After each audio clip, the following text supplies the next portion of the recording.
All right. Um, I'm gonna be honest. Definitely did not forget about this meeting. Um, I didn't exactly have it on my calendar to remind me when I woke up and felt like absolute or shit this morning. So, who's got stuff to bring up? I'm I can kick it off if you'd like. We had an awesome DOJ meeting yesterday. That was really good. It looks like the DOJ is working with us, which is fantastic. Now, in the event that you are unaware of this, because perhaps the topic has never come up, we had DTF back in BCSO when I was a captain over there. The intent of that was for the LSPD and the BCSO to work collaboratively on investigations, right? Like the broad level stuff. In similar vein, when I became director, I created these Marshall tags, Theta, Gamma, etc., each one of a particular subject matter. For example, faceless, Ligara, archivist, etc., The intention of that was twofold. One is operational security, prevent cases where, say, there's like someone that we've been tracking for 30 days and it's got some critical information on there. But we wouldn't want that one chance we got in 6 months to get rebozoed because someone uninvolved went and snitched it out, right? That's shitty. It burns people out. If I had an opportunity, I'd execute them legally. It's been working very well. Those tags are not intended just for marshals. It's meant as, while we may manage them, the respective detectives, regardless of what department they're in, get granted those tags and they're told, hey, anything in here, don't talk about it unless the other person has a tag, which is all listed in the master docs. In the next coming days, I'm going to make sure that you guys all have access to that stuff so you have an idea of what's going on. I just haven't had a chance to go and do a cleanup because tagging ranks are a bitch. I'm sure y'all have seen it to some degree. I hate them. And in addition to that, I'm going to start doling it out to more of the detectives. For example, Lee Nova is getting looped into the bigger Ligara stuff. All that Ligara stuff has been put into a good spot. There are summary reports on a monthly basis. That's something I started at the beginning of this month. Idea being that if you're like, man, what's going on with Faceless? Matt Rhodes should not have to go and like search for the Faceless tag and read 2 years of content. That doesn't make any sense. Instead, the March summary report with it is, here are the reports, here are the big action items, here are the big people of interest, and here are the major things that have occurred. Within 10 minutes, you know what the fuck is going on, as does everyone else in that space. I would like to continue driving in this direction. For me, outside of just SASM, I want to stop detective burnout and prevent what I foresee as investigations going to shit because the bar is too high. This is going to be further. I know I've been yapping here for a minute. This is going to be further assisted with these press releases, which y'all saw the other day. That's only the first blush. I'm going to push for each one of these sets of detectives being able to get a press release out with a bunch of photos and do a press release so that those detectives aren't having to wait 6 months to have their hoorah moment in court, but rather have their big like hoorahs every few weeks. Without them feeling satisfaction, why the fuck would you do it? You know what I mean? Yeah. So like, any concerns, any recommendations? Oh, no, it's something we've already started doing as well. I pushed Maeve and Raka to start doing weekly detective reports on investigations they're conducting. much like we do a weekly ranger report of things that they've done over the week, even if it's just tiny things like, hey, I went and pet a fucking rabbit. They do that every week. I wanted the detectives to do it because exactly that. They don't get the round of applause, especially on investigations that sometimes don't go anywhere. And a lot of people might just think, oh, detectives aren't doing anything or aren't getting any results. Meanwhile, they're investigating 4 murder cases that might end up going nowhere because sometimes that's just how those things work. I think I spoke with you previously about wanting to catch up with all of the state level wide threats that we as High Command should be aware of. So those tags will be 100%. amazing.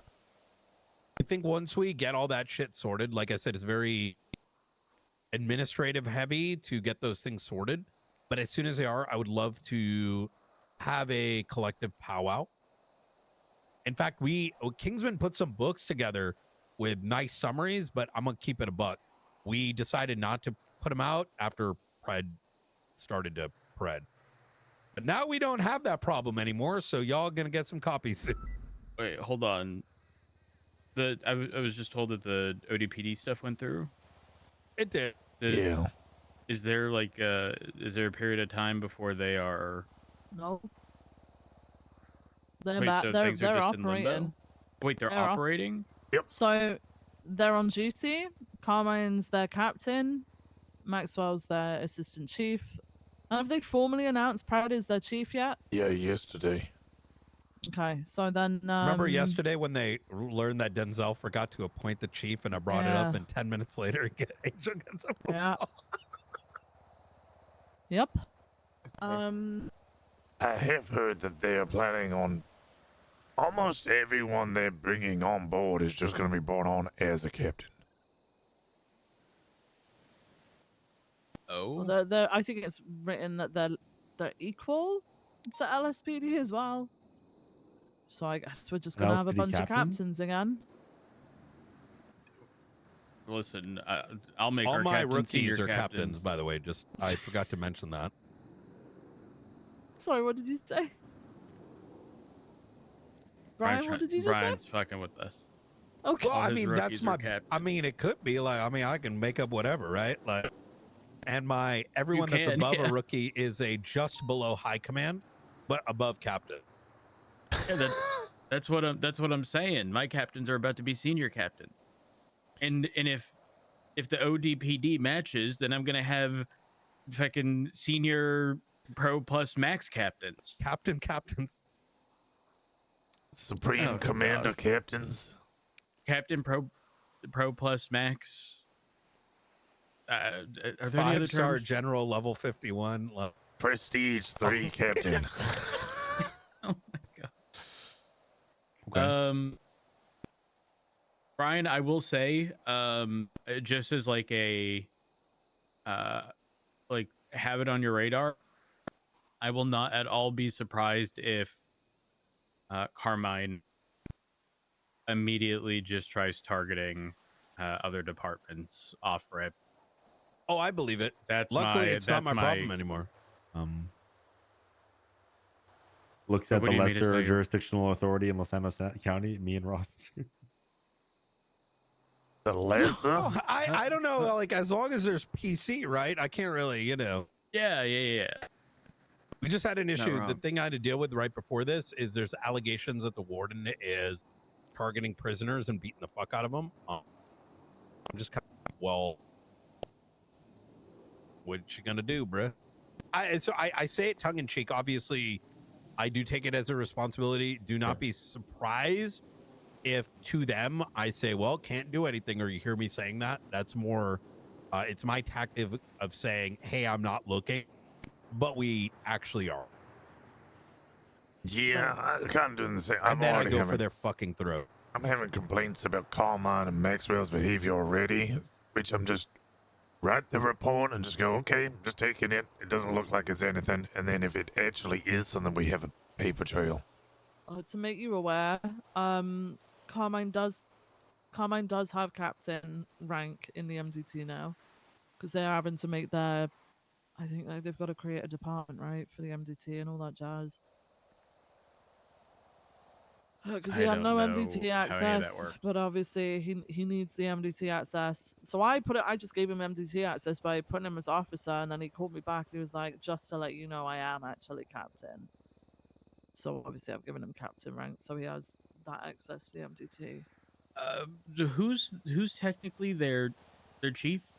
Pred. Right. Right. Pred? Did Pred get ranks and stuff? So Jenna was on the I phone with Maxwell yesterday, and Maxwell was like, I was hearing Oh, he genocide. doesn't Obviously, have tags. I was hearing genocide, obviously, and I heard Jenna be like, should I just give Pred Chief whatever? And I'm like, they should probably just make their own ranks because they're, maybe I don't know if I'm out of the loop, but is there not with the Chief rank? Is there not like LSPD specific reports permissions? Nah, I don't think no, so. I mean, do you you want just them have the high having? Do command stuff. you want them having Chief, Ash Chief rank, and then all that shit? I I don't realistically think I care. I'm gonna be honest. May not have been the biggest fan of like the ODPD concept, but I also don't want to subject anyone to having to create an entire department worth of ranks because that's Yeah, fucking that would ass. be ass. I do think that look, ODPD got voted in. It's important that we give them a fair shake, Mm-hmm. regardless of what the past is or whatever, or what we might perceive to occur. However, notwithstanding, Denzel's got to do his fucking job. Otherwise, I will impeach him. And I might already be doing that on other matters. But that includes he needs to fulfill his fucking job to actually swear him in and make sure he gets think his they- tags. Otherwise, for a department to fucking operate is fucking dumb. I'm looking at the damn thing right now. There ain't no damn tag. I think there was a ceremony yesterday. I wasn't there, but I heard about there being Yeah, a ceremony. Carmine I said he saw got something sworn on in Twitter. yesterday. Yeah. I mean, the least they could do is update his damn profile, you know? Yeah. And the reason why I'm kind of like pedantic about this is like by skipping those like This- little things, The it kind of general cooks the notes. paperwork. So if a problem does transpire, it opens up those doors of well, actually, we might have said some things over here, but this other thing was the truth. Guys, let's not forget the whole DOJ changed in what, June or July of 2024 because of a single missed word or whatever in the Constitution. Wait, is that what happened? Yeah, it only mentioned like Los Santos and not Blaine County. So pretty much anything that happened in the north was none of our jurisdictions or something. I don't know. It was real wonky. Well, I mean, for the very same reason, if shit really hits the fan, they are, as far as I'm concerned, and by common English language and reading of the Constitution, ODPD is innately your sub-authority. As any legislation derived from the Constitution, despite it may explicitly saying one thing, can be audited in the moment of trauma. Let's say they do some wild shit and you do need to push back. You still got the Constitution. Yeah. Yeah. Listen, if I was a shit stirrer, actually, imagine the roles were reversed and I was Pred and Pred was me. If I'd be getting a call from Pred right now, as in I am the chief of ODPD, Pred is the chief of LSPD. I'd be getting a call from Pred right now, being reminded that I'm a sub authority. If I was a shit stirrer, I would do the same, but I'm not. I do think it'd be a funny conversation with Pred, though. I'm not gonna lie. So I do think it was pretty funny though. I ran past Prad yesterday. He was like, "Oh, I'm looking forward to working with you," but he was on the phone to someone. He was like, "I can just grab my class 2 and come to that bank truck right now." So just straight back into the. Well, there's a ping. Let's go to it. Okay. Yeah. Not back on topic. New Back on topic. topic. Sorry. Yeah. Yeah, we could talk endlessly about it. Don't know until something actually happens. Yeah, pretty much. Tori, you wanted to speak about the Babylonian banks? I had a question, which I mean, you guys' opinion on it. I recently discovered I've been noticing that the Babylonians in Shift 2 have been robbing Flikas. And they don't take the money because they don't care about money. So is it our responsibility to secure that money that is just openly available for anybody to walk in there and take after we leave in an Evans locker, or should we 100%. not care? Okay. Yeah, no, we should. Because I know If obviously we don't like, if people don't rob the jewelry store, we're obviously not going to go break the cases and fucking take the shit to put in evidence. We're Right. not going to break the laundry machines at the laundromat, right? If people don't do that, just because people can come do it after. But like, I think money that is just there in the open, we should be securing it, right? Is that, I I want to think make sure. Yeah. it's no different than when people abandon the safe in a 24/7. We typically secure the Yeah. contents because otherwise they're just going to go back and grab it. Okay. Not that I'm implying Babylon would go back No, and I don't grab the think they give stuff, a but fuck. I think it's somebody the else Tom, Dick, ease and of Harry. access of someone going in to cash a paycheck or whatever, and then just stumbling on the back and everything's open. We don't have a means of securing it. I think we secure the contents, ensure that it's in the locker of a report. That is going to be the biggest thing for me. Yeah, but I it's don't want evidence. there to be any perception of officers stealing this. So those reports should have the hostages statement and so went in, secured the contents of the back that were not taken, and everything needs to be fully documented. Yeah, I was just curious if we were all on the same page of this is like our responsibility to secure, or if Yeah, we should not I care. think so. I 1000% think so. Do we, once that original alert goes off, there's no additional notification for No, people No. access? Yeah, so we 1000% people need can to. walk freely in the back and we wouldn't know.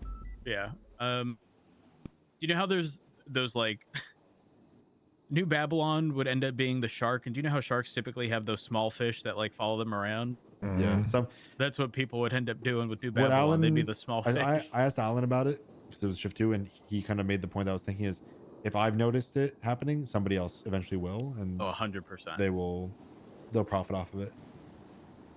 I don't think Yep. they're the only ones as well. Like I've been to Maze Banks where I'm guessing they just couldn't carry everything, and there was some stuff left out on like I think there was a tray. Yeah, yeah. And It I just seems I backwards for us secured to leave that. it. Yeah, I just secured it, took it to MRPD, put Hey, up a Vil. report, and put it in the locker. Yeah, Mhm. no Okay. issue with that at all. The All right, I'll insurance. start Which when I see it in contact- practice. I'll start enforcing it. If the insurance company wants the money back, they can just contact us Sure, and we can they'll- just hand it Yeah, over. exactly. Yeah. Okay, cool. I have another question. If I can I guess, move on from that. Correct me if I'm wrong, but I think I'm right. But just correct me in case somehow I'm wrong. When FOIAs are FOIA'd and delivered, that report is not edited anymore from that point on, right? No, Mhm. it shouldn't be. It depends. Like if it's being edited for the sole purpose of, well, actually, no. There's nothing that legally prevents us. I know. No, best practice is it shouldn't be edited so that they have a valid like current copy. But if something in a report updates or someone was reminded of something and it jogged their memory and it's important, like they absolutely can. So I Will it know look in the good? past. No. Yeah, I know in the past where that happened, it was actually pulled up as a point in like court and stuff like that because basically the two reports just weren't matching what PD was working off versus what defense was working off, which wasn't great. But I also know that in the past where we've had to add something, like I called Angel and asked her. Angel Angel was in I don't think she was Chief Justice, but she was in DOJ right before Marsh or vice versa. I can't remember, but it was a long time ago. She might have been captain at that stage. I think I know which one you're referencing. Yeah, I remember speaking to her a long time ago, and I was like, I had to ask her basically permission. Hey, can I put this in the report, even though it's been FOIA'd? And she did explain it to me. It was something to do with like evidence, but we have to then provide obviously the updated report to the person that has FOIA'd it, right? You can't be taking stuff out. It was something like you can't be taking stuff out. You can add evidence though, but then if a report has been FOIA'd, you should be giving them the updated report. It seems so like you're the both simplest working off the same practice is to not document. edit reports once they've been FOIA'd. I'm gonna be honest. I don't yeah, know if but a report's been FOIA'd. I'm not checking There the are channel tags. No, before there I are tags there that you should are be a supposed to tag. put on. Yeah, people hate intakes. If people aren't adding it, then that's so this on loops them, I into guess. a larger topic of I have an appeal right now, charge appeal. Somebody's appealing the charges because in the report, the incident report they FOIA'd where they were arrested, the evidence of their possessions and everything wasn't in the report when it was delivered. So I asked myself, I said, it's 100% the responsibility of the processing officer to get their shit in there, right? They made a Mhm. mistake, they fucked up, they're gonna get punished. But I know myself when I get a report for it that I've created, I also go make sure that everyone who's been processed has all their stuff in there, and I check with all the processing officers before I hand it out. And I think there's some level of responsibility on whoever's fulfilling a FOIA, i.e., the report creator, to ensure that report's ready to be given out before doing so. I thought that's I what mean, we did anyway.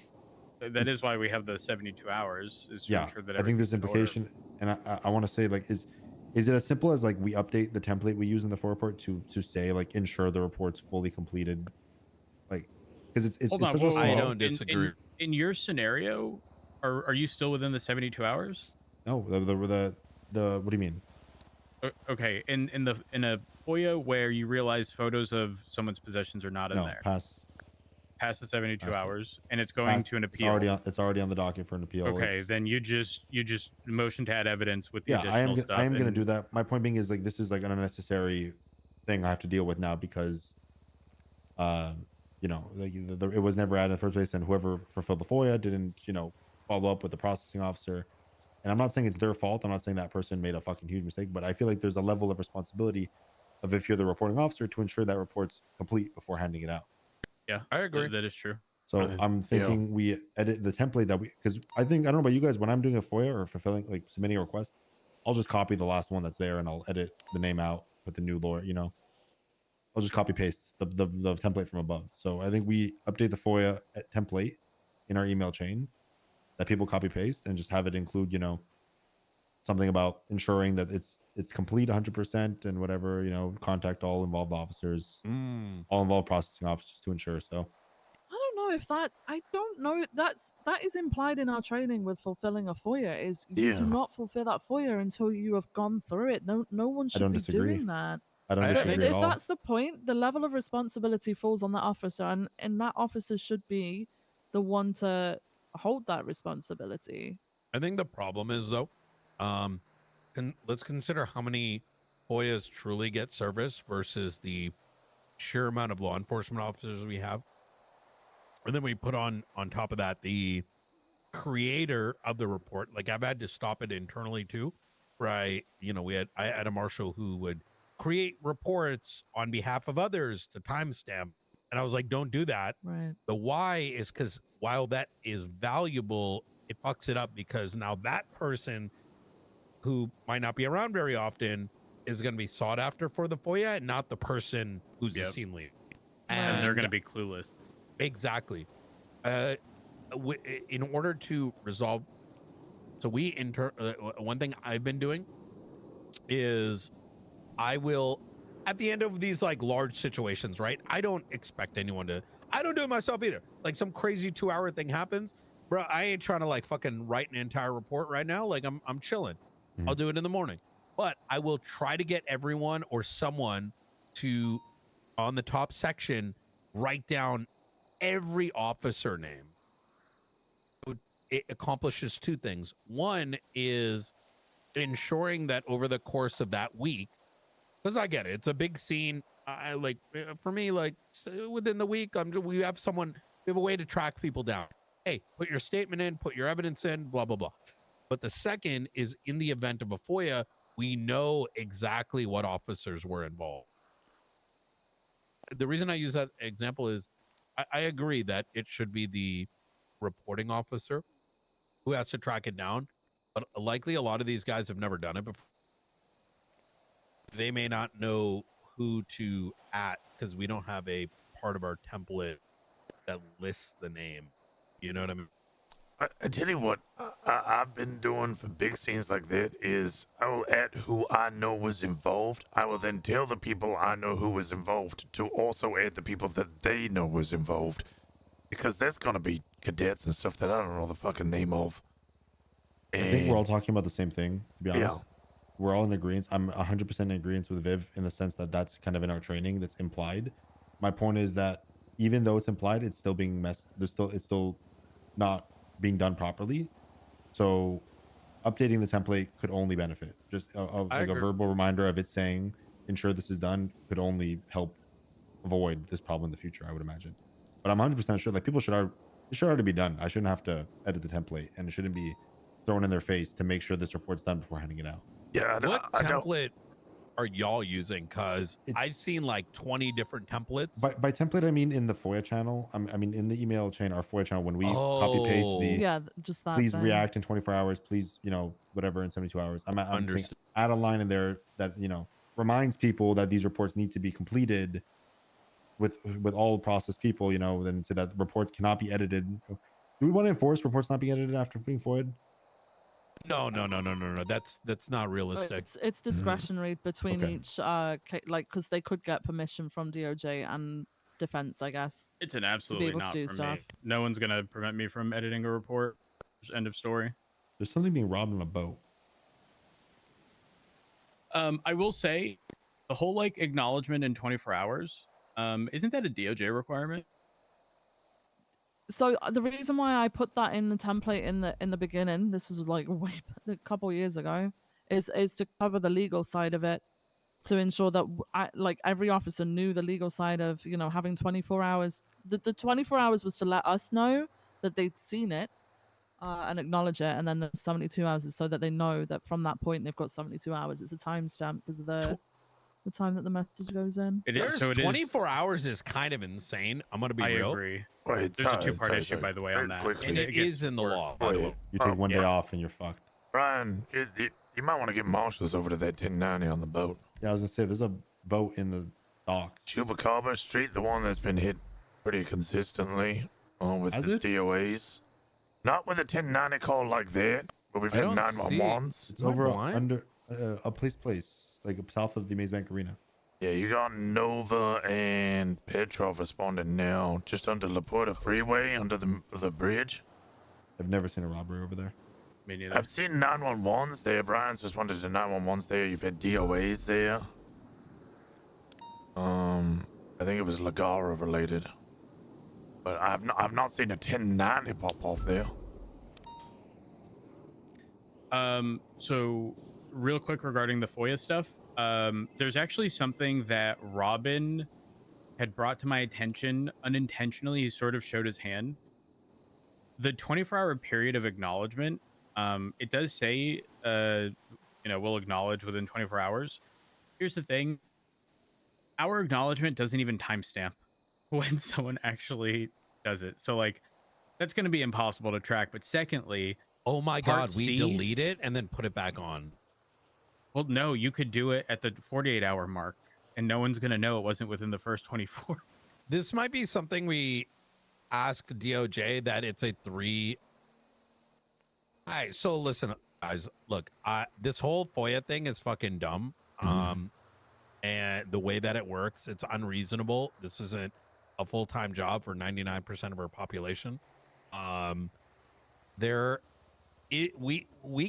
have the opportunity to throw the existing way away and have a better way. I'm not demanding we do this. I'm just No, quietly it energetic needs to on be it. done. I've asked Springfield or us within Sassaman, y'all are free to hop on this, we're gonna have a web form.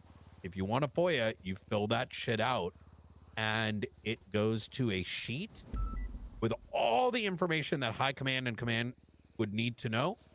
That it would, with the date that's entered in, with the timestamp, with the acknowledgement, whether it's sent out and the same as being done with subpoenas. Cause I ain't trying to look at Discordia all day for one little blip on 1 in 100 channels and 1 in 100 servers, whether someone did a thing. If someone oopsie daisy because they went on vacation for 3 days, or getting reamed in the ass for 2 weeks, and an investigation goes sideways, that's just Yeah. So Brian and Ventura, you guys will have been familiar with this. Remember the Robin thing, where BCSO, LSPD, and SASM all collectively denied the collective FOIA request? Is that Where it's the one where weapon? I provided him the statement weapon that we all casing? agreed to. Yes, the weapon casing Okay, one. yeah. He showed his hand on that one and reminded me, and I was actually unaware of this, that you only have a 24-hour period to determine if it's exempt. If it's exempt and you're at 48 hours, you're past the review period to determine if it's exempt. I So mean, listen, essentially, it's so easy for us to exempt it on good faith for a little bit. And we had a situation recently, and I'll describe it in detail. Someone was cooking meth on the observatory because God fucking knows why. And then was Pikachu face when marshals arrested them. In doing so, two of their associates tried to fuck around, tried to grab him out, go fucked off. Then one of them tried to be his legal aid, thus giving us more evidence, and then started trying to like rat their way through legislation to like God knows what. So it became an act. We didn't have the intent in the moment to go any further and get the other two, but as a consequence of the ratting, for lack of a better word, we're like, I bet fucking active investigation. We're running all your shit. Now they went to jail. My point there being that if someone looks at it and like is like, hey, there is something that we can still do here or something that I still need to figure out because I need more evidence, that is inherently an active investigation. Does that resolve the point, or did I miss it? No. It's the 24-hour period. Yeah, that like if something is an active investigation and someone FOIAs it today, right now, we only have 24 hours to say that's exempt. Essentially, it's saying if you exceed that 24-hour period, you can't claim an exemption. You don't have the full 72 hours to claim it's exempt. Which if we're saying that 24 hours is too short for people to even acknowledge a message, then That's it's a way problem. too short to say that it's exempt. Because who you can't expect somebody who is completely uninvolved with something to read it and then go, yeah, this is exempt, because they're not the primary, they're not the lead investigator. Yeah, they won't have the information. I see what you're saying, and notwithstanding, this would all 24-hour periods in this. Listen, we have put forth like a large amount of effort into ensuring that the general system that criminals have to engage in is like results in like the least amount of burden on them, right? Like we have 24-hour holds, and like there are certain extensions on things, but the long story short is that like that same level of like middle ground is not provided in the opposing direction. For us, it's you have 24 hours to do this, you have 24 hours to do that. If you don't, then you're violating someone's rights or right to information and blah blah blah. And it's unreasonable. Essentially, with all of this, if a single officer as primary takes a single day off, they can fail to acknowledge receipt, and then despite it being, say, an active investigation or internal government communications, you don't claim that in 24 hours, you're fucked. I think we should just bring this up to Angel since she's already changing the FOIA legislation, so it's an extra thing that can get worked on. Sure. Definitely. Why don't we give a alter version of what we want without the expectation that it will become the thing, but at least give them be a talking point. And I say this because as constructive as that conversation was, if I was on the other side, having something with my recommended changes would assist me in remembering exactly what was being asked. You get what I'm saying? Yeah. It's easy to misconstrue put anyone in that position, what may have been requested versus what's actually being requested. Yep. I'm even go further.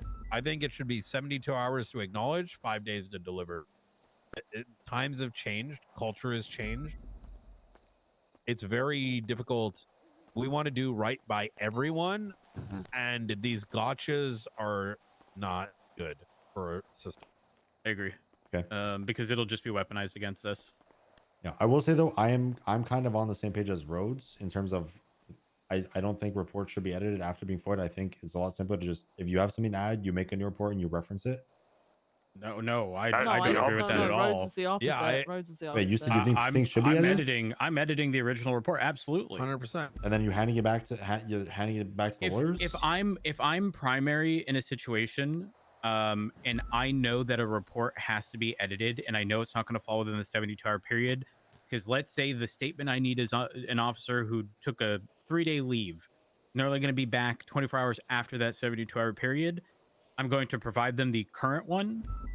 And because I'll have known that there's going to be an edit, I will let them know that there's likely going to be an edit, and I'll update them. However, that's only if you know there's going to be an edit. What if correct, you there's correct. But what I'm saying is, if I'm looking at a report and I know, I'm just referencing stuff, I was like, oh fuck, I didn't put my statement, and had no knowledge that it was FOIA'd, my statement's still going in there. Legally, there isn't anything preventing me from doing so. Well, It's not like I did it in bad faith.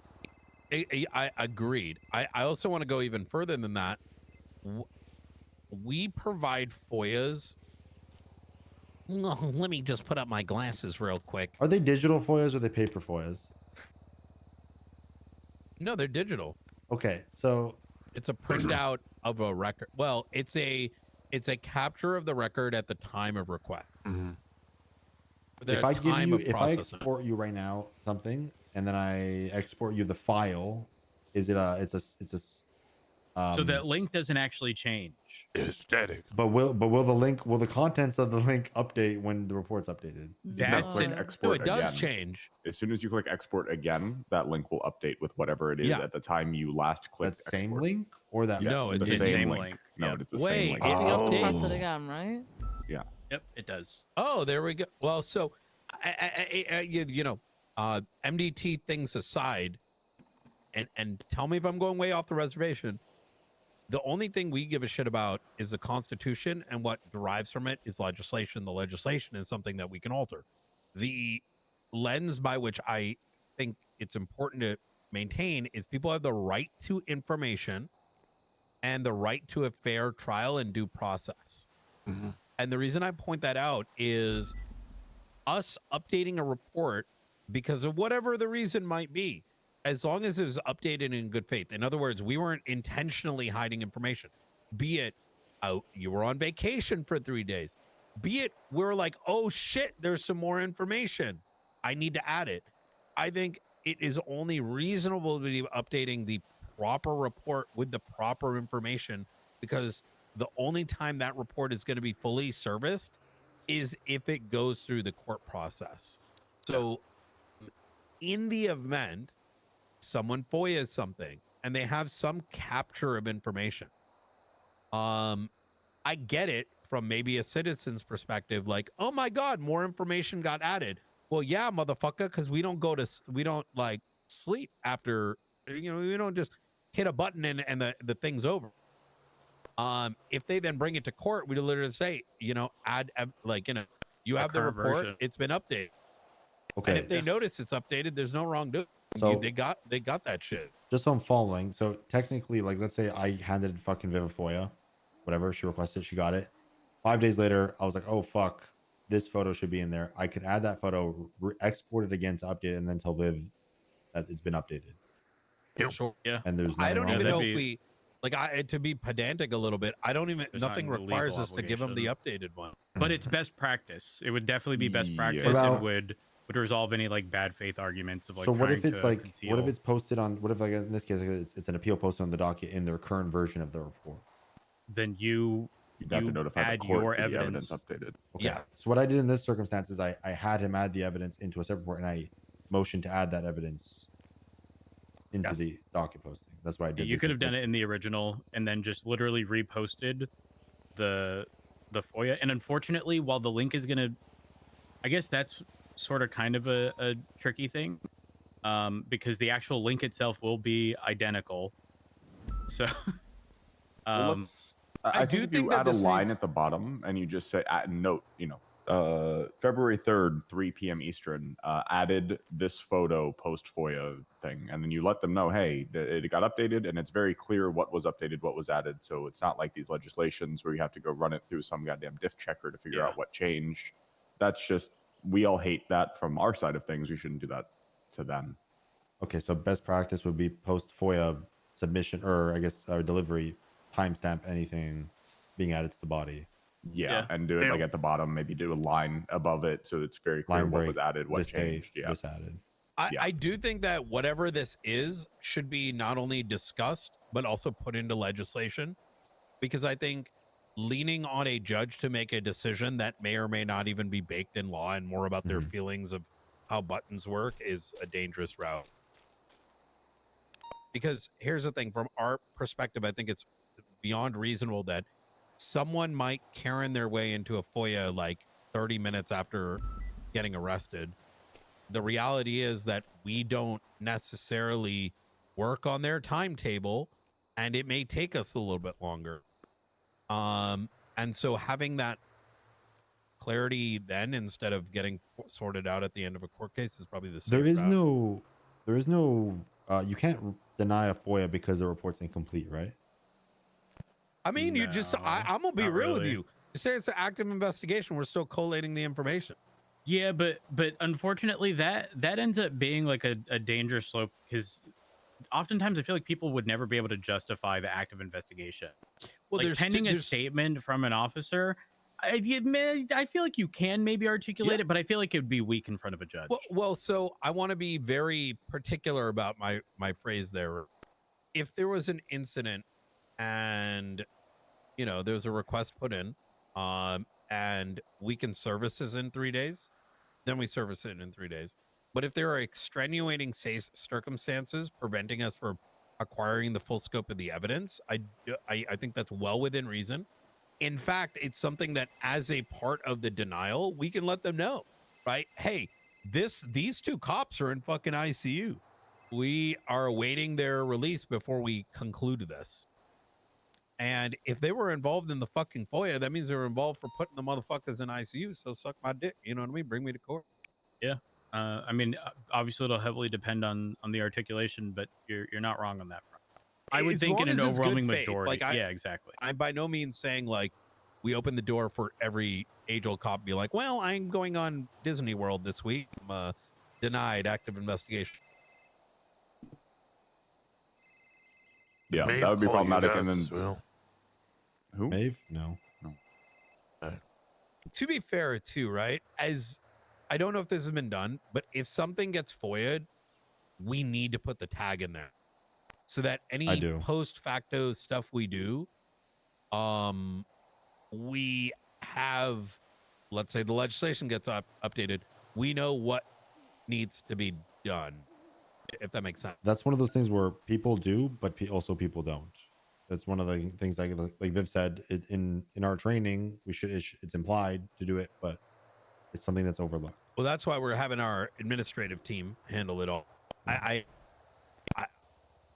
They're going to be looking over our stuff, and then I've given them full power to like start spamming people if their shit's not complete. One person being an expert with how this stuff works is always going to work, in my opinion, work out better than folks that have never done it before. It gets thrown on their lap and they're trying to figure out how to do it over 3 days and maybe stumble. Blunt, were you here when we had originally brought up the FOIA stuff in the 24-hour period for exemptions? No, I got here pretty late. So, there was a FOIA from Robin a while ago regarding, I want to say it had something to do with one of the Simones and casings, and they wanted to FOIA report 1515, which is our the database. Case database. Yes. I do remember that. So he showed his hand because there was actually a delay. Were you the one who put in the FOIA request? Yes. Okay, so there was delay in him, I believe, speaking with you and when the actual request was put in. And so he was, as a result of that delay, we were still within the 24-hour period of when we were notified. Right. And so he showed his hand and said, because he assumed we were no longer in 24 hours, he showed his hand and went, technically, you guys only have 24 hours to actually figure out whether or not it falls under an exempt category. He's not wrong. Article 2, Part C says the standard review period is 24 hours to determine if the requested report is exempt from FOIA. So yeah, there was a quite delay. Literally, we only have 24 hours if if it's exempt, and if we go beyond that, the implication is it has to be provided. Mm, That's that never is been brought fair. up before. And then there's also, I want to say, a clarification, or I want to say you put in an additional FOIA thing with clarifying information. So like furthered Mhm. us being in the 24-hour period. But I bring that up as a, if and when we speak with Angel, we definitely need to get these periods extended, because 24 hours in any capacity is not good. Well, yeah, the challenge with that one was figuring out who to deliver that request to, given it was like an incident report that has like a primary that's very obvious. It was a database, so that ultimately we landed on reserving it to all 3 high command. Yep, and then But we all sometimes collectively those kind of responded. questions will come up that'll delay it. Oh, There's got to be wiggle room for that. I think we should just kind of submit our notes to Angel, like a 72-hour period to acknowledge, 5-day period to deliver. We wanted to increase the amount of, was there ways we could deny it so they're an uninvolved party or not representing an involved party, and potentially extend the time scope if they're requesting a large time frame of reports that we have seen before, or denial based on repeated request of the same report. I think we could put a section in there to close the fear of like updated reports, that if something has been FOIA'd, I'm going to go on the side of caution and say that we don't re-deliver it, but instead we let them know that this has been updated again, and then it is on them to request a FOIA. Oh, And I the think we're reason I'm shooting using, ourselves in the foot there, though. Yeah, because well, just to fully give out my thought, because I'm sure you guys got good ones as well, but the reason I kind of landed on that is, if say it's still being updated over the course of 24 hours and it's like 2 or 3 cops updating it, I don't want us to get into a letter of the law argument where it's like the first guy updated, now he sends it, now the third guy updated it, and then he sends it, and then no, but instead, hey, this has been updated post FOIA delivery, FYI, now they have to request it again. That way it's like bounded time. What was it? What did you guys see as the roadblock with that? I think we shoot ourselves in the foot, going back to the whole, like, even if something is tagged FOIA, the potential exists that it's not, and then we're like legally in hot water, as opposed to it just being a formality. And the reality is they always I have. see.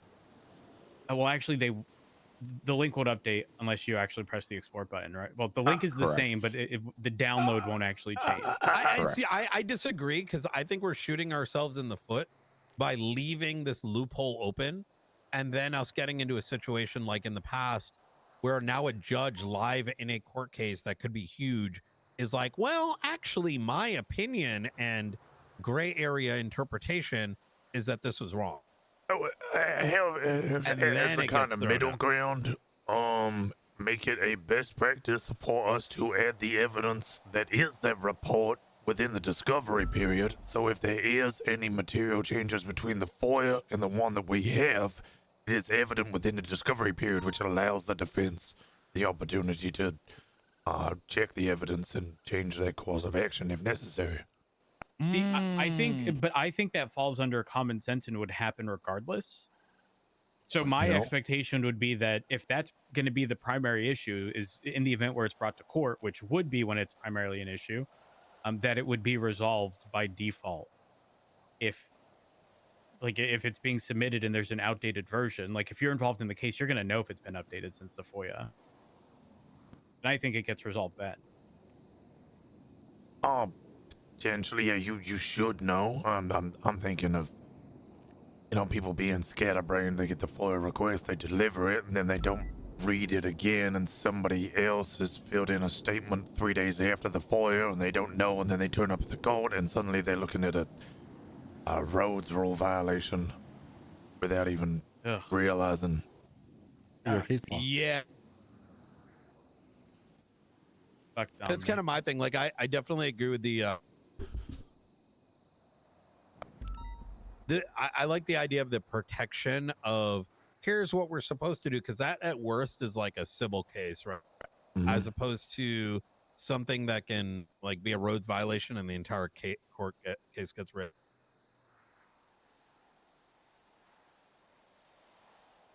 Okay. Either way, we speak with Angel and try to get the process improved.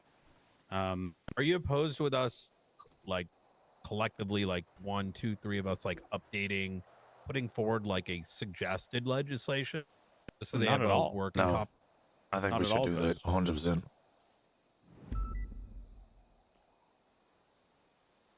When you say 1 or 2 or 3 of us, you're gonna make me write that shit, aren't you, Brian? No, Rosner. Oh, Rosner. Okay, perfect. I mean, look, I'm gonna play part in it too. Yeah, I was happy to I'd like write to it see and us collectively disseminate it. start pushing legislation forward, because I think we sometimes, just historically over the last 9 months, like there are things that we want, but we haven't really engaged with the legislative process, which we have the right to. And unless our voice is put forward in writing, it's kind of like we don't really have room to complain. You know what I mean? Yep. Don't use it, lose it. Okay, is there anything else anybody wants to add on to that, or do we want to move on to the next topic? I think. I Okay. think we're good. So it's something that's probably a little more local, PD, but ongoing chases. This is something that DuPont brought up to us, and myself and Ventura have brought up a couple of times. But if it's something that's gonna happen, it should be a collective effort.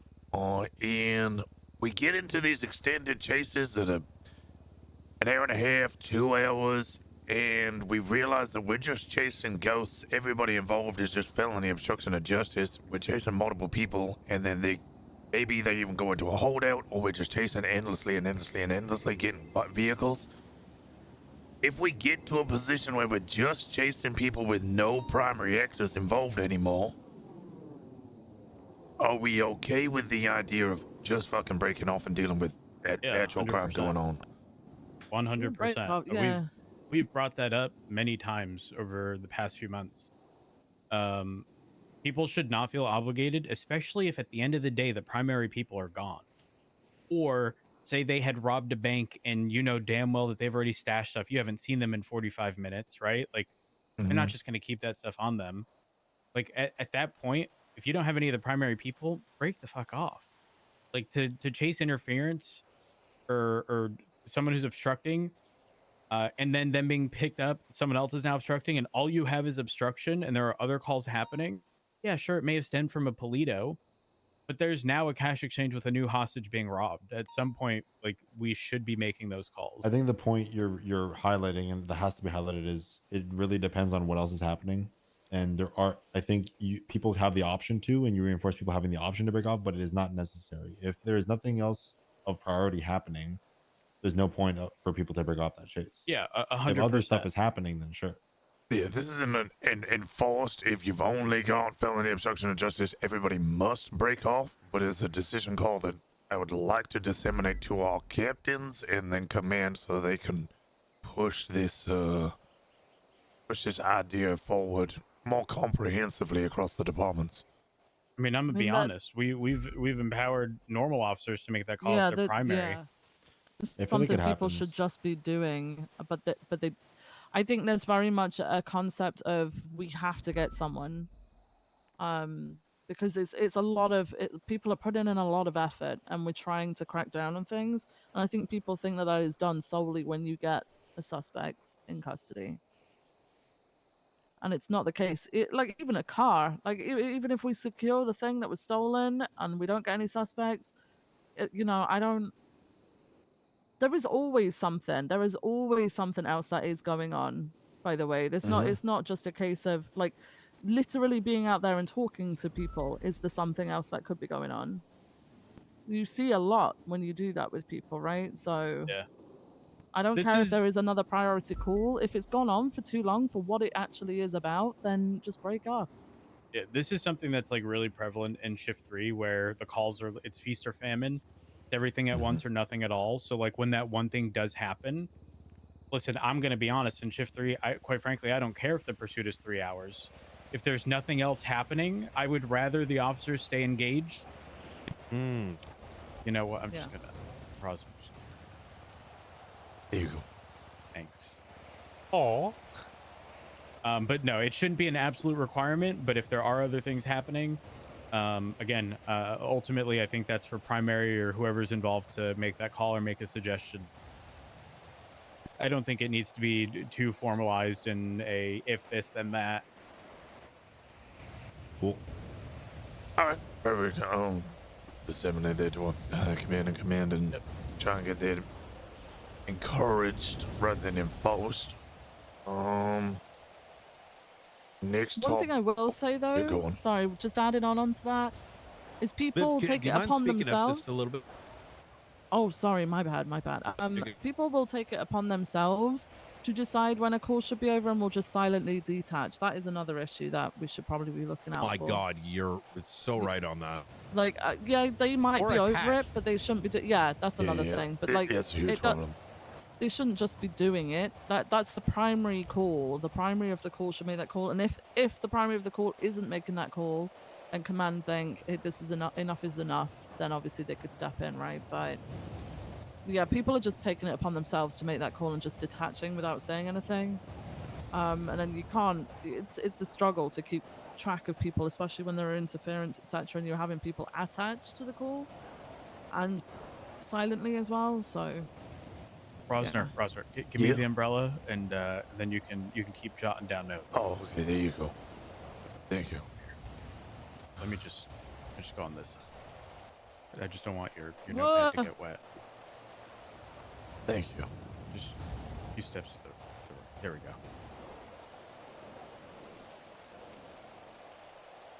Perfect. Is it just gonna be a case of us just? I mean, we're just gonna have to punish individuals who consistently, silently attach and detach. Attaching is so much worse than the detaching thing. Especially because the people who act in good faith, who might also have been the ones who actually vocally announced that they were attaching, are then gonna be the ones They're that the ones forced. detaching Yep. because Yeah. they're actually acting as a good officer. Yeah, yo, I'm not gonna only say some that, crazy shit. the silent people who attachers are also the worst because they want the least amount of responsibility in all of it and will probably not even write a damn report. Yeah. If it turns into some shit, the people that tried to do it right are the ones getting the shit for it. Yeah. 100%.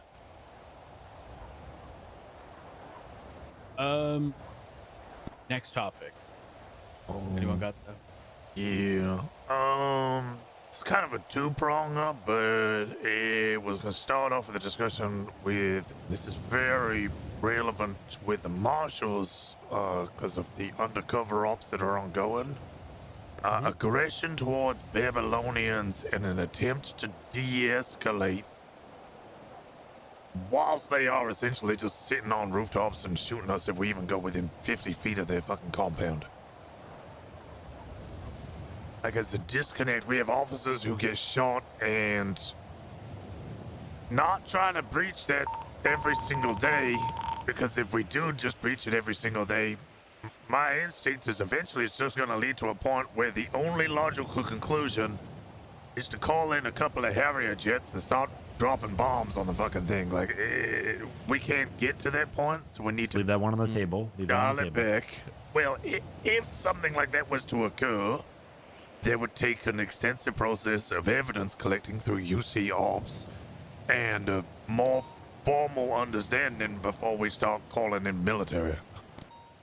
So I think it's important because I know there's a lot of bullshit about Sassam's position that went around in regards to our stance on New Babylon.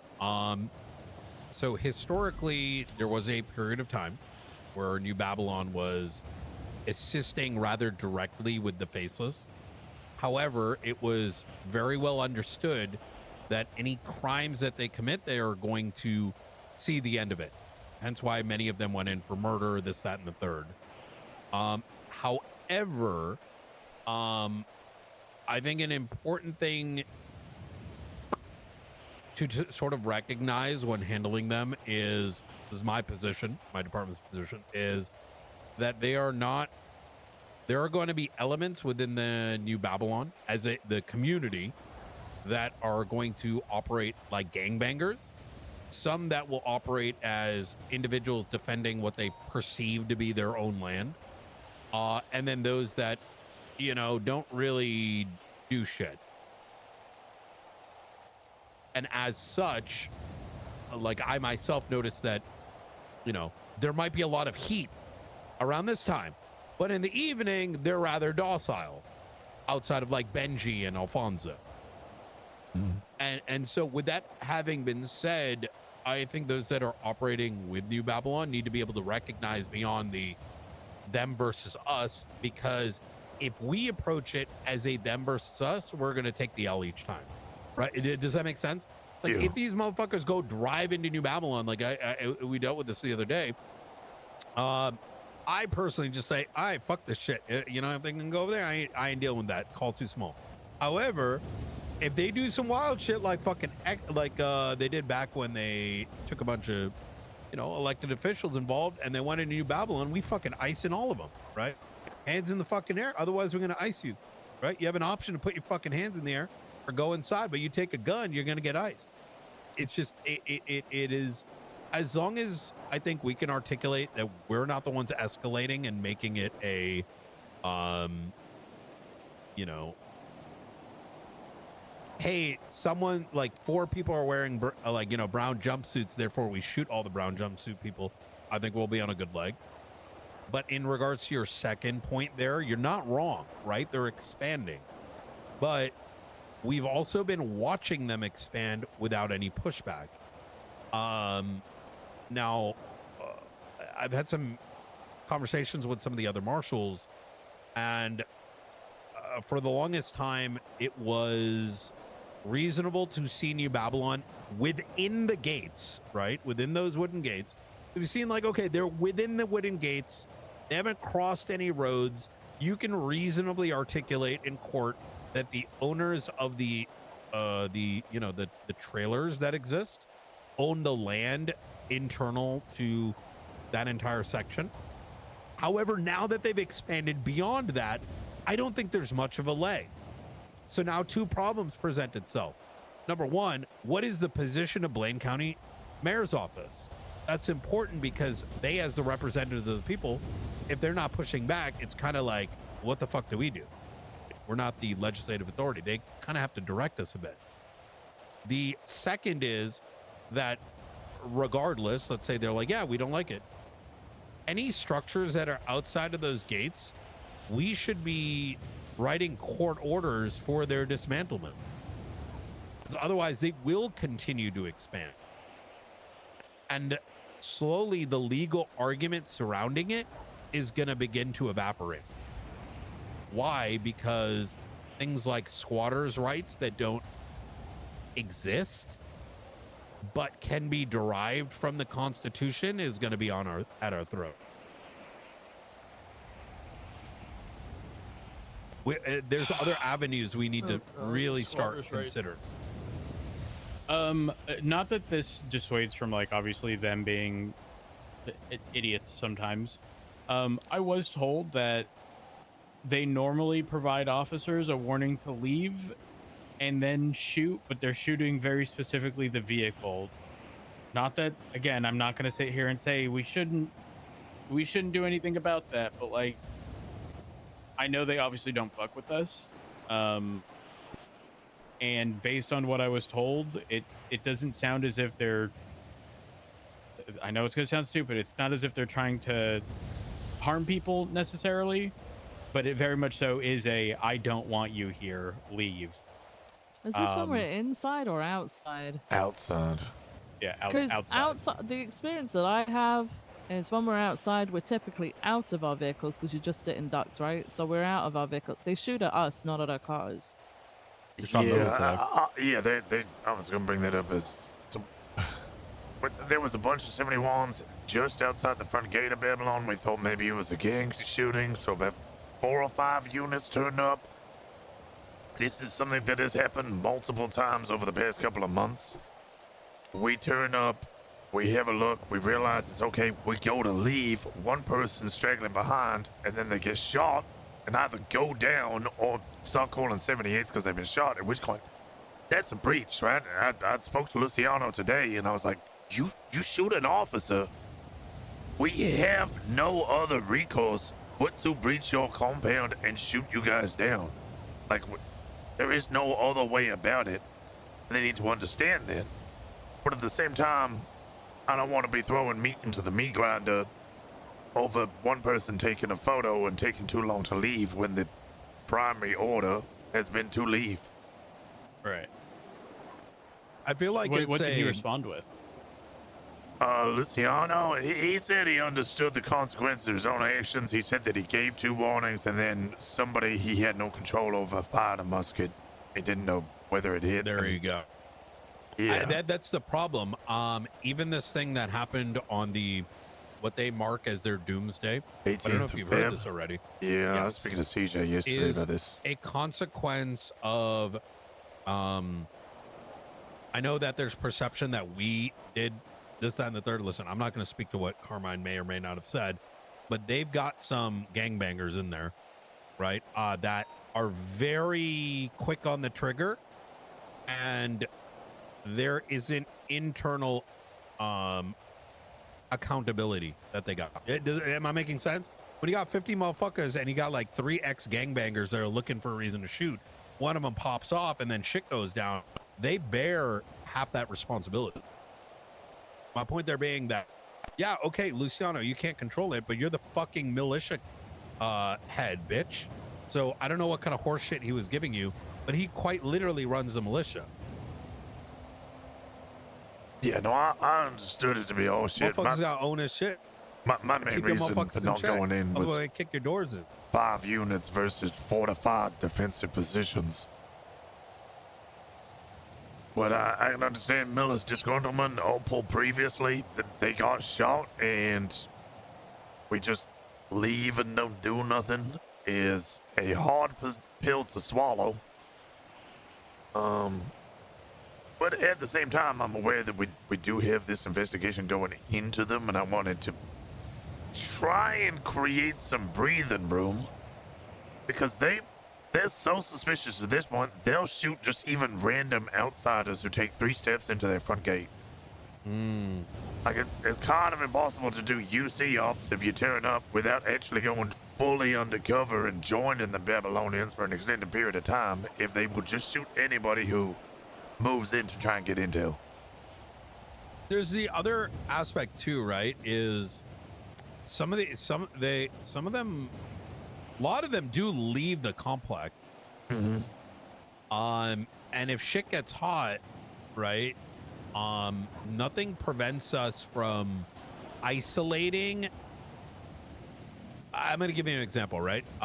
Let's say, I don't know, Alfonso Sebastian's got a warrant because he did that shit, right? We got the evidence to set in the third. Is that, fuck trying to capture him on like at New Babylon. Wait till the homie's like out in the open, and we do everything in our power not to just capture him, but in the event he starts to even seemingly go towards New Babylon, 120 off the rip.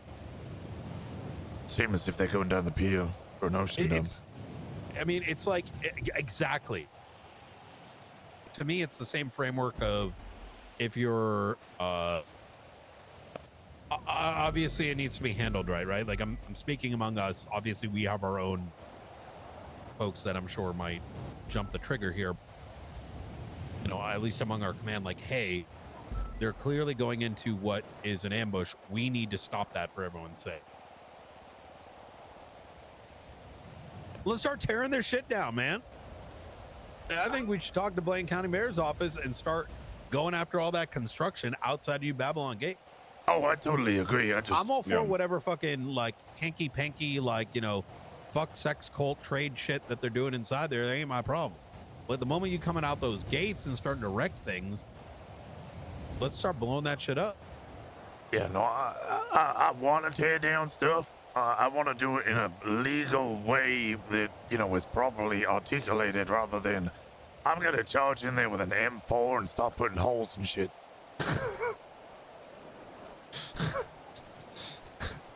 Any large-scale thing in New Babylon is always a disaster. Which, unless anybody has anything to add on that, will nicely segue from the ambush into the next point. Should we talk to collectively with the Blaine County Mayor's office, see what their position is? And with their 100%. blessing, see if we can get a court order for the dismantlement of whatever you want to call it. It could be vandalism, it could be this, that, and the third, any other sort of thing that, I mean, I'm sure we've got evidence of those things being used. I'm not talking about the jousting thing. That's not pressing. The towers, they use them for shootouts, shooting helicopters, making, But like no-fly that stuff zones. that still isn't on the Sandy Shores, like airstrip, like that's an easy court order. We've actually done that before. Isn't that stuff gone already? I not last time I checked, but it's been a minute. The tower, like the jousting thing, whatever. The stuff on Sandy, I would say that's extremely reasonable. The Do they tower even that's have on the stuff built in outside. Sandy? They have stuff built in Sandy? You're talking on the the stage? On the strip? There was some other stuff. I mean, it's been like 2-3 days since I've been there, so I don't know if it's gone. It was like booster pads and stuff. Oh yeah, that was all removed for an event that was hosted there, and that event stuff has now also been removed. But I mean, even beyond that, there's still stuff. I mean, we could argue the trade day area is outside of their little trailer park. They're moving stuff across the road. There's a bit of a toll booth right across the bridge. We could start removing that. Things to just generally let them know that they are encroaching a line they should not be crossing. Yes, exactly. The Because bridge is if we- interfering with maritime traffic. Yep. There's like a escalation, right? Because I think it's reasonable that we don't know what their line is. We haven't really defined our line. And until we do, we're kind of putting ourselves on a legal back foot by not showing that we're doing something, but equally it allows them to continue going until it's too late.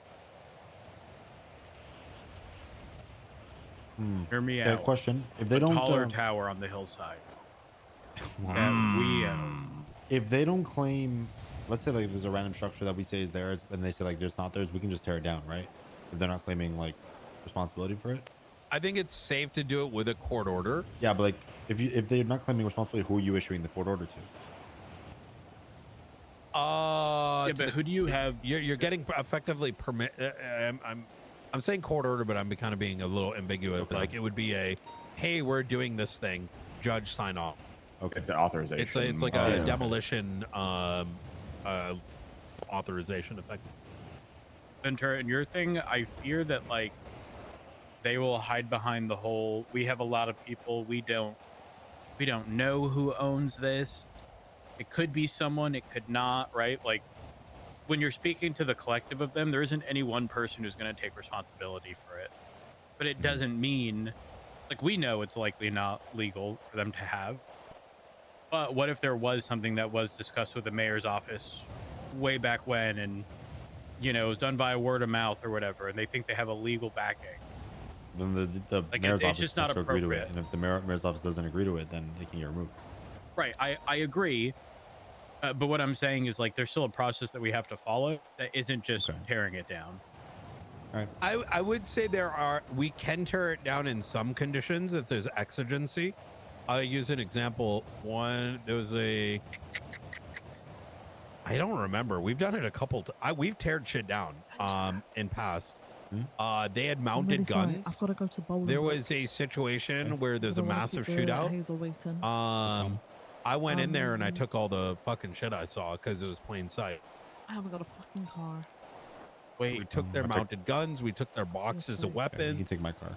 Thank you. Brian, I'm If really they sorry. use I'm that really tower, sorry. I'm I've got going to- in there with got a to pop to damn prison. TNT and blowing it up. Holy info. that's not necessary, Brian. We just got to give Miller a call. No, Miller he's just got got Miller. Sledgehammer. Miller's learned. Oh, you mean after the court authority? It was a joke. I was just saying we can take down Oh, whatever God. we want. We just need Miller. I would just like an M1 Abrams that I can drive over the fence. I need to take a nap real quick. Hearing. Okay. Alright. Myself and the sheriff, and we can speak with the marshals and the BCMO and start getting court orders or legal authorization, legal orders to remove some stuff so we can start cementing the line. In the meantime, I guess we just treat it like any other compound. The besties all get on the roof of Little Soul, and we're just trying to stop them for a traffic infraction. They shoot one car. We have 6 units on scene. Maybe just leave. Put a warrant out. Yeah, I think a lot of people fail to realize that most people who are inside of New Babylon are there willingly. Mhm. We're oftentimes not dealing with situations where someone is kidnapped and brought to New Babylon. Like, if we It has happened though. yes, Yeah. but I think an overwhelming majority don't fall into that category. If we are looking at whatever crime has been committed, even if it's them brandishing class 2s, like, we have to be mindful of the numbers that we have available to us and the positioning, like just general resources. And if it's not enough, then we don't pursue it. It's not I worth the think risk. anytime in any sort, like I know you highlighted it, but like if ever they do have somebody held against their will, there is no option of leaving that situation. As the Yeah, PD. 100%. It's unfortunately a shitty thing, but at that point, we have an obligation to assist. And that's like a circumstance where like if they're unwilling to cooperate, we are going to have to push in, and it will probably spark a shootout. But if there's only 6 of us, that's just a suicide mission. Like, doesn't make any sense. Well, yeah, I mean, also true. I would make the argument that like if New Babylonians had somebody kidnapped and were holding them against their will, I would probably call the equivalent of a 78 and get everyone who's on duty over there. Yeah, no, if you have the units available, yeah, absolutely. Yeah, I mean, we're talking like a 6 units. We're talking like a something happens in shift 3, which probably will never happen. Yeah, Honestly. that's fair. Well, Brian Naps, I'm gonna piss over you. Do you need the umbrella? Nah, I'll be getting wet either way. All right.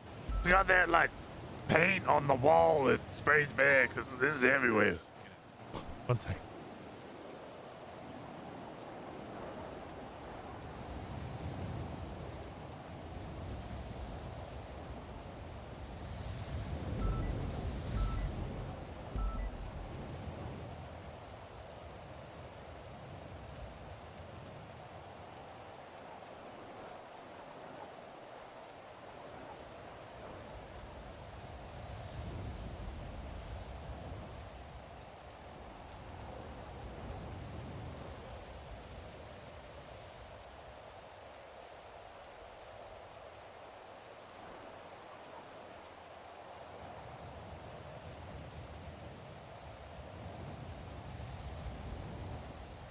Well, a lot of people don't have the context behind those things. I didn't. I went there for a tarot card reading a few weeks ago. And the person I was with was like, just don't go slow over the spikes. I didn't realize, but that's how you avoid your tires getting spiked. Well, no, not even driving fast. Just drive at a normal speed, but don't stop over them, essentially. But if you're chasing someone, they can just come to a stop, right? They line their rear bumper with the spikes, and then you're inevitably going to be spiked in your car.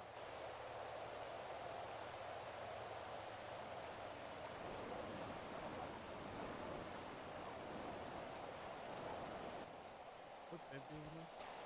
All right. If that's to go negotiate a plea deal at Bolingbrook. Okay. All right. Good timing. You timed your Yeah. piss with Brian return. Hello. Okay. So that was kind of a nice segue into discussing other things when it comes to holdouts and shootouts, which I would say we've been seeing, maybe not the last week or two, but I've been seeing definitely an increased amount of them where it's just the chase doesn't go their way, or even it does go their way and we're just chasing felony obstruction of justice, drive to LSIA, the castle, so on and so forth. Yeah, the vault. Get on rooftop. Shoot the shit out of everybody. 2-hour holdout. Hear me out. We Yeah. spread propaganda. And we announce over Twitter that if they do not get off the rooftops, we'll be utilizing snipers. Not that we will, but we spread the propaganda. And then Brian fires a warning shot with his sniper.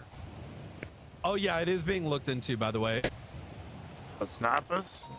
Yeah. Oh. Well, I mean, I just use the I won't DX. say any more than that, though. That is something that I have heard was not only warning shots have occurred lately, but also shooting the escape vehicles, which resulted in explosions whilst there was a holdout at the same thing. Wait, blew up the vehicles? What? I did that. That was me. Wait, are the people complaining the same people that kidnapped me and my family? No, they haven't complained at all. This is something I'm now hearing from deputies and officers asking if this is something we should be doing, to which you both outrank me, No, so I don't feel like I can I'll say explain, no. I'll explain.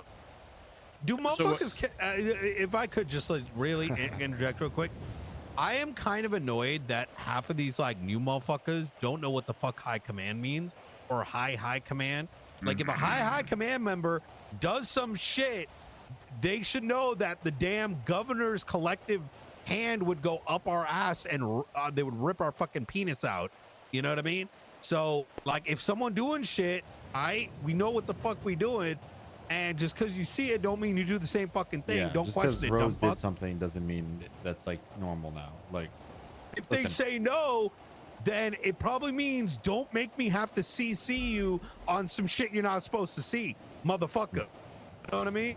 listen, just because, listen, I did fire a warning shot, Lucky, but the fact is, I was processing everything that was happening in my brain over a 4-second period in the moment. You know, I just made a call and did it, right? That doesn't mean that we're going to be firing warning shots at every shootout, right? It doesn't mean even what I did hit the mark of what I was trying to do. It just happened. I did it. So be it. Doesn't mean it's the normality. Rhodes made the call to shoot the cars. It happened.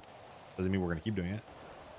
It's exactly that, and I know I might be a little worked up on this, but Oh there's gosh, been did you hear a that? couple of times where we need to make a decision in the moment based on the situation, and we're making a very high level decision on it. Wait, hold on, Brian. I don't want to cut that short.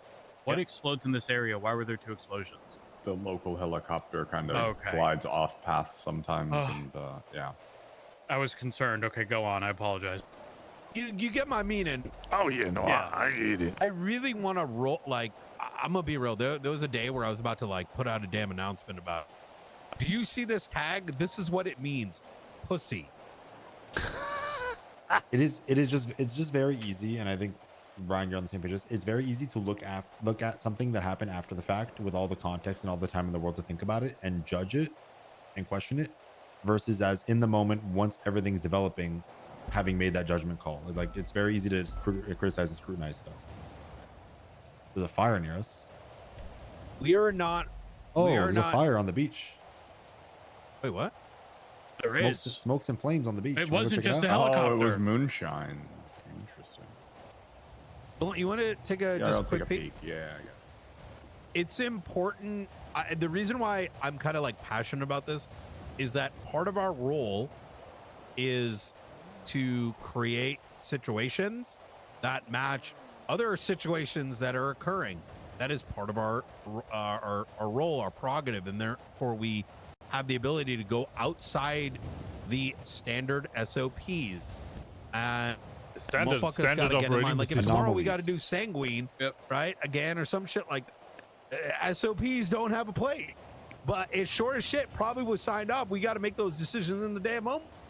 Like, oh my god, does the SOPs allow you to take out the sniper rifle? Suck my dick, I'll take it out and put it in your damn mouth. What up next? Hoorah, brother. No, I just generally want to discuss No, what holdouts happened there should and- not be the norm. Oh, I mean more generally holdouts the and aspect how with to holdouts- avoid them. It's Lagara. Like we've already started shifting towards that. Our whole push of not documenting, not trying, not negotiating for collecting evidence, knowing when to fold, and tell them they are good to go. Realistically, and Shift 2 does a good job at this. Alan Key does a really good job at this. I'm using him as an example. When we get on a scene and it's a holdout, we need to stop. Units need to stop, coordinate, get our push, coordinate what we're gonna do and do it. And if it doesn't work, then we back up. Whoever's up still backs up, allows them to leave, move in, clean up the scene, get people going. Get There's our no point. push, like when you pushed me away from the vent, my only cover. If you need to push Rhodes in the way, Rhodes was a decoy flashbang that I threw to the left and then I pushed right. Smart. But that's pretty much it. Like, I was also the first one up the ladder. The fact that I even survived was incredible. yes, you did great, and I need you to do one more thing. That's why I pushed you. But that's the whole thing. When a holdout's happening, it should realistically take 15 minutes, 20 minutes if people are like slow at getting there, whatever. But to like figure out, okay, this is where it is. This is what we're gonna do. We're gonna make this effort. It doesn't work. Boom, whatever. Back up. Let them leave. So be it. The whole stalemate portion of people being surrounding and just taking 3 shots at each other. One officer gets fucking shot in the head with a double reaction, goes down. 5 minutes later, somebody else goes down. 5 minutes later, somebody else goes down. It does nothing. There's no point in it. I We agree.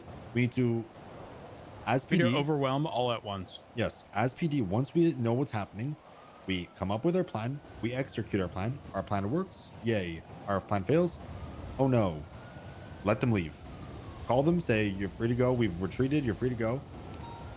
Whatever. Move in, secure people, give medical, process scene, move on with your day. It's just as simple as that. No, understood. Written down and Agreed. ready to discern to. Sorry, Rhodes. He needs one I'm extra sorry thing to from That's what you. your hair I'm looks sorry like. to have attempted to That's take what your your space hair in the looks like. vent. That's what your hair looks like. Your hair is receding. That's Yeah, what the fuck you're worried about? Yeah. Listen, there's nothing wrong with my hair. Your hairline's receding. You got widow's peak. Yeah. Okay, that's pretty much kind- it for you the didn't show. have to point I- that I- out. I think it's as simple as that. Oui. All right, as long as it is. Hey, arrête de m'appeler. Wait. Parce que je suis occupé. Je suis dans une conversation avec Rhodes puis Rosner. DuPont says hi. Did he say I peed on you? No, he No, said he's it's having a finishing. conversation with us. It's finishing. It was a high command meeting. I heard Rhodes peed on Rosner. Ah, Cause really? something. Cause say. Oh. Okay. I will What talk did to you you. I'll find on talk to you later, Emma. Bye bye. Bye bye. All right, all things noted, written down, ready to make sure high command, or the captains and lieutenants are aware so they can discern to their respective shifts. One thing I want to also just make you guys aware, I saw yesterday in shift 2, it should have gotten handled. As in, like, I spoke to Alan. Alan should have reiterated downward. We had a scene, typical, bank truck scene where it's there, trying to coordinate a response. Another gang fucking rolls up, starts shooting right in front of us. Shit hits the fan, whatever. We had a down person that we were trying to secure. And cops started getting shot, or a shootout started happening right down the road. So some of us went to go stop that.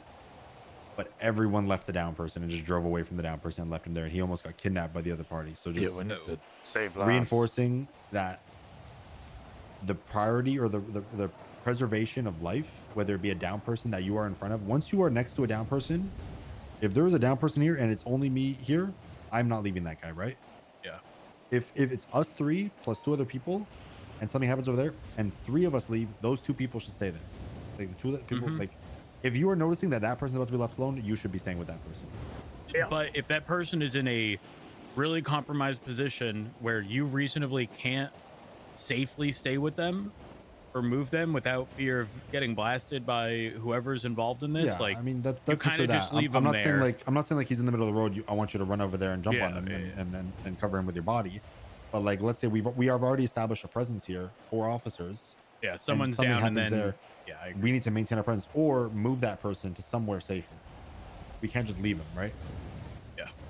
Yeah, just to sort of reinforce that preservation of life, making sure people are safe. Yeah, like criminal or not, we need to ensure that they're not going to get harmed further while we're there. I agree. Yeah, I think there's a general preservation of life and civilians that need to be reinforced across the whole of PD. People seem to think the important S plus bank truck, whatever, ping is more important than general lives out there. But that's just a general The thing. announcement breakdown is already in effect. All of March got condensed down to March. It's going to start with the first week of April right now. Like bank tracking is the only one that's there from April so far. It's going to start going into weeks. So at the end of this week, it's going to be a week one, and then the weeks will all get condensed into the month. Works for me. I actually really like that. I'm glad that the amount of like condensed announcements goes back to November, because now all I see is bank tracking and then only the condensed announcements. Yeah, that's the whole point. And with weeks, it'll eventually push the Halloween one and all that shit down. Yeah. Wait, can you see the Halloween one before Yeah. scrolling? I can't. Oh, I can. I've got a wide MDT. No. Got a wide Oh, screen. yeah, I have to scroll to see the... Yeah, I got a widescreen. I see three below November. Yeah, I had that discussion with the dingo. He's saying the hardest bit about doing comms, right, is he has to look so far up to be able to see his compass to see which road he's on. And I was like, all right, Mr. fucking Flex. Ugh, Up. my neck hurts because I have to look so far. His rear view mirror is too fucking high Did in you the hear, sky. do you hear who's back, Rhodes? Were you on duty yesterday? No. Ooh, Crocodile Crocodile Steve. Steve. He You want... rehired him? Nah, I was Dispatch did. dispatcher. Oh, okay. Dispatch did.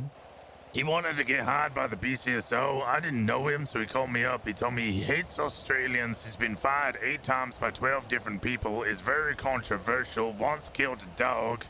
And will pull over and arrest anybody. He doesn't care if they're part of his command or not. Yeah, no, he's not getting hired by us. So Bad news. What's what happened? But Whether it's Lagara or whether it's Faceless, that explosion was something. Hey, Firm, I'm gonna be off radio, yeah? 610-8, I'm ready to respond Yeah, I'm here to right any. now. It looks like a transport van was blown up. From the little we see, it looks like it was an attempt to get rid of evidence of the truck, as there was either Lagara or Faceless based weapons that likely were transported in the last 24 hours. Ooh. oh. I know Jenna's been tracking like a lot of the weapon stuffs. I am going to see if our MDT gurus may be able to do a query of the last like 6 months, tags and date, get that data in, see what's going up and what's going down. But in addition to that, over the next 4 weeks, seeing if there's an uptick of M70s, Grozas, AKs, whatever it may be, it may give us an understanding of things. The thing is, in relation to this 24763, the container robbery by the merchants, there was just a 78s on Channel 1. I had a feeling that might have been the remnants of it, no? Maybe. Wait, Potentially, hold but- on. That situation that was on the boat that we were originally talking about Yeah, I'm Timeline is a little. is potentially related to what just happened here? potentially. I mean, we're hypothesizing at this Question though. point. I If think it's a there's one reasonable assertion just based on big situation down there, and then an hour later this is blowing up. But it may not. But how are there 2 explosions? Unless it was like a grenade into the vehicle then exploding as right, because that would be 2 separate ones. Am I crazy? I only heard one. I heard 2. I heard too. It might They have were- been they were a back to bomb back. followed by the van exploded. Okay, that makes sense. I've just never I know that there's it's not a frog, or wait, maybe it is. Oh, I but don't it's the think green. I don't the think green it's and this. red helicopter that's typically in this area, but I've never seen it crash. You know how you go like Fort Zancudo, you'll hear explosions and it's common. I've never heard any of that here, which is why it stood out to me. It was very odd. This Oh my God, they had EMS hostage? Yeah, they held up Veronica Mars.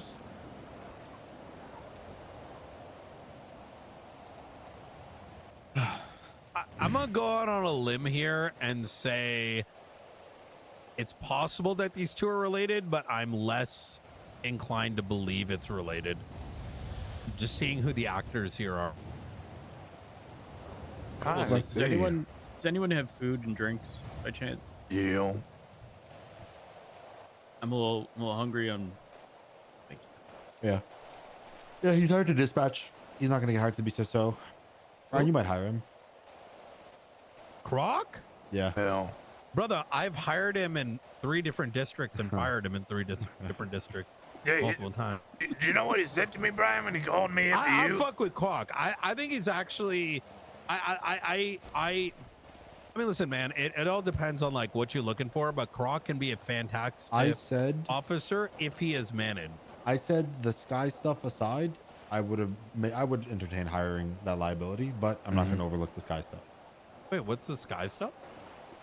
Something like I forget what happened. It was a while. Do you remember, Rhodes? Some with the phone stuff. Oh gosh, that was so long ago. I don't remember. I specific. don't take what I'm saying to 100% because I don't know if he had played a part in the acquiring whatever.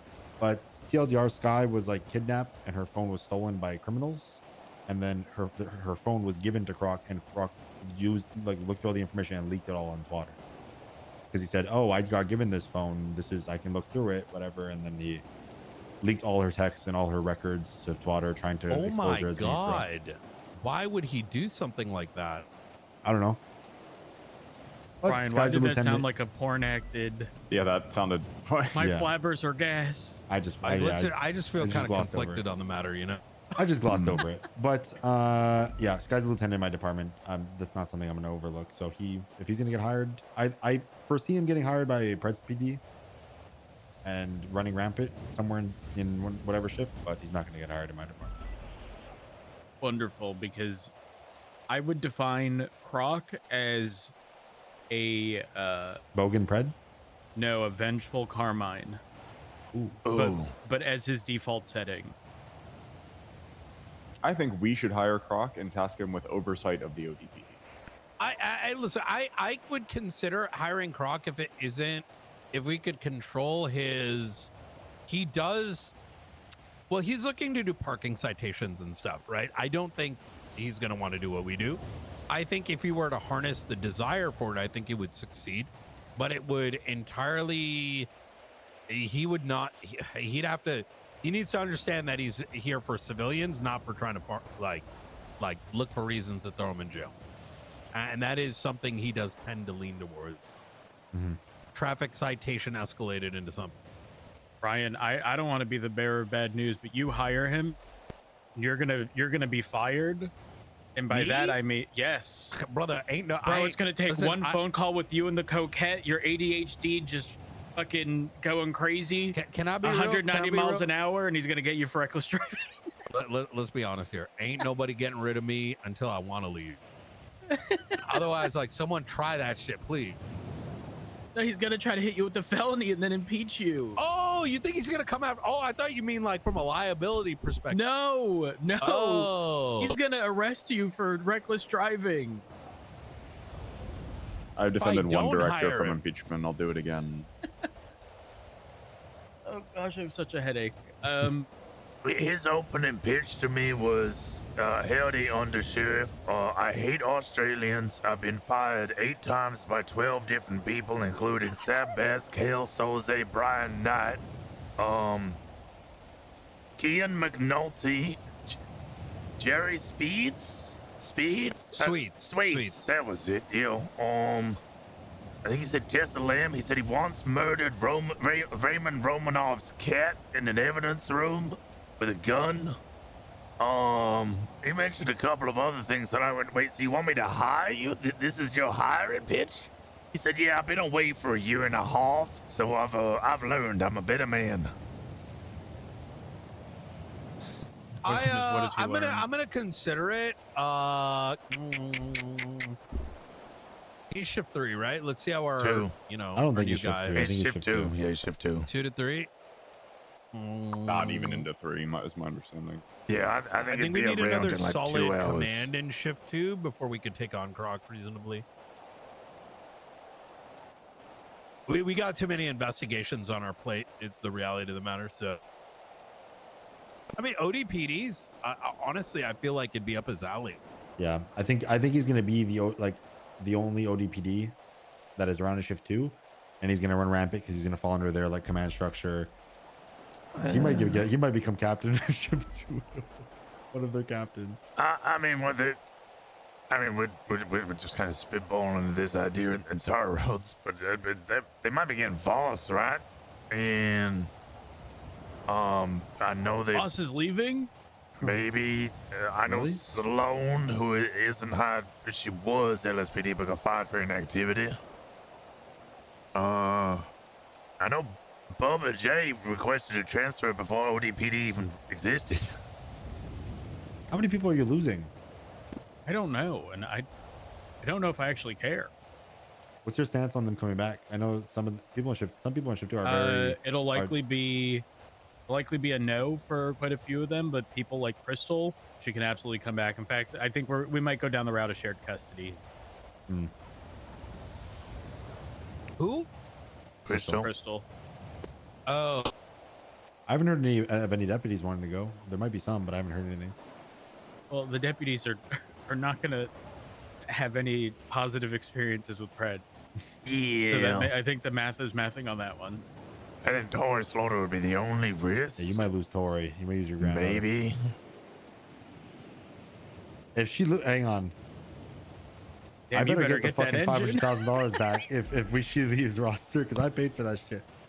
all I'm gonna say is, right now, they're falling in the same bucket. The marshal. We haven't actually requested any money. Not to say that that's not something we're not gonna do. I've just been busy, but they have no means to generate income. Surely Pred could fund it with the millions of dollars that he took every week in chief bonus. No? Yeah, and they're selling merch to fund their PD. I heard at the meeting last night. Yeah. Lovely. Yeah. Okay, cool. By merch, do they mean PD weapons? I don't know. Be good here only because I think we're just maybe next testing We have to shit. because so we don't pile up. yeah. Really good. Listen, I'm falling asleep here. I'm actually going to go into the government building because All right. I'm real fucking nauseous. So y'all have a good one. God bless. Good chat. Good shit.